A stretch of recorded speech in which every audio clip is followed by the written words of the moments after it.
प्रतिनिधि का क्या अर्थ होता है? प्रतिनिधि का अर्थ क्या होता है?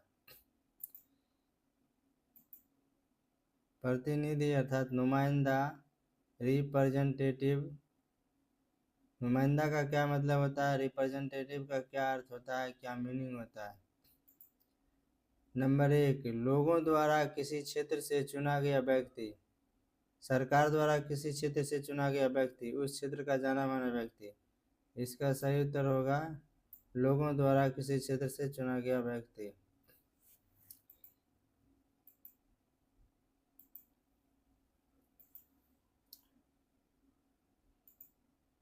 राज्य विधानसभा के लिए चुने गए व्यक्ति को क्या कहते हैं? राज्य विधानसभा के लिए चुने गए व्यक्ति को क्या कहते हैं? वार्ड सदस्य, थानेदार या विधायक? इसका सही उत्तर होगा विधायक। राज्य विधानसभा के लिए चुने गए व्यक्ति को विधायक कहते हैं। प्रश्न 1, भारतीय संसद के कितने अंग हैं? भारतीय संसद के प्रश्न 1, भारतीय संसद के कितने अंग हैं? हिंदुस्तानी पार्लियामेंट के कितने हिस्से हैं? How many parts does the Indian parliament have? भारतीय संसद के 3 अंग हैं। भारतीय संसद के 3 अंग हैं। पहला है राष्ट्रपति, दूसरा है लोकसभा और तीसरा है राज्यसभा। ये तीनों मिला करके भारतीय संसद के भारतीय संसद बनते हैं। इन तीनों को मिलाकर ही भारतीय संसद बनती है।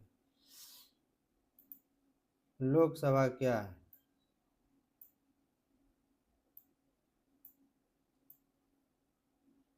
लोकसभा क्या है? भारतीय संसद के 2 सदन है, लोकसभा और राज्यसभा। सदन के निचले सदन को लोकसभा का, संसद के निचले सदन को लोकसभा कहते हैं। नाम के अनुसार यहाँ बैठने वाले प्रतिनिधियों यानी लोकसभा के सांसदों का चुनाव सीधे लोगों द्वारा किया जाता है।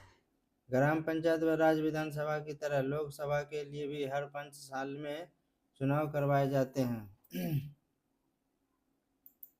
लोकसभा चुनाव के लिए पूरे देश को लगभग समान जनसंख्या वाले निर्वाचन क्षेत्र में बांट दिया जाता है। प्रत्येक निर्वाचन क्षेत्र से एक प्रतिनिधि चुना जाता है। चुनाव लड़ने वाले उम्मीदवार आमतौर पर विभिन्न राजनीतिक दलों के सदस्य होते हैं, लेकिन इनमें से कुछ निर्दलीय उम्मीदवार भी होते हैं, आज़ाद उम्मीदवार भी होते हैं, इंडिपेंडेंट कैंडिडेट भी होते हैं, चुनाव लड़ सकते हैं। इस समय लोकसभा में 543 निर्वाचन क्षेत्र है। इस समय लोकसभा में कितने निर्वाचन क्षेत्र हैं? 543। लोकसभा के लिए एंग्लो इंडियन समुदाय के 2 सदस्य भी मनोनीत किए जाते हैं। चुने जाने के बाद उम्मीदवार संसद सदस्य या MP कहलाता है।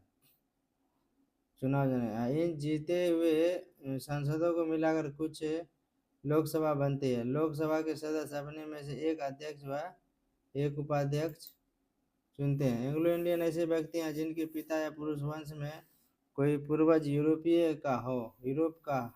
मूल का हो, लेकिन वे भारत के मूल निवासी हो और भारत में रहते हो। यह शब्द मुख्य रूप से ब्रिटिश मूल के लोगों और भारतीय मूल की महिलाओं के वंशज के लिए इस्तेमाल होता था, जिन्हें भारतीय संविधान के तहत लोकसभा और विधानसभाओं में प्रतिनिधित्व मिलता था। लेकिन 104वें संविधान संशोधन 2019 के बाद यह मनोनयन समाप्त कर दिया गया।